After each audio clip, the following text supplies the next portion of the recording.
நம்ம வீடியோ பார்த்துட்டு சென்னை ரெட் ஹில்ஸ்லேருந்து ஒரு கஸ்டமர் கால் பண்ணி, சார் நாங்கள் சாம்சங் ஏசி யூஸ் பண்ணுறோம். ஃபுல்லாகவே ஐஸ் ஃபார்ம் ஆகுது. இது என்ன பிரச்சனைன்னு வந்து செக் பண்ணி கொடுக்க முடியுமான்னாங்க.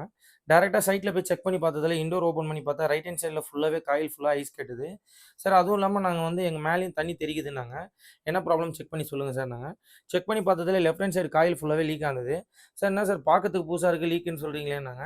சார் இந்த மாதிரி ஆயில் ட்ரேஸ் எல்லாமே இருந்ததுன்னா உங்களுக்கு வந்து காயில் வந்து லீக்குன்னு தான் சார் அர்த்தம். ப்ரெஷர் மூலமா எங்கே வீக்கா இருக்கோ அங்கே வந்து லீக் ஆகிடும் சார்ன்னேன்.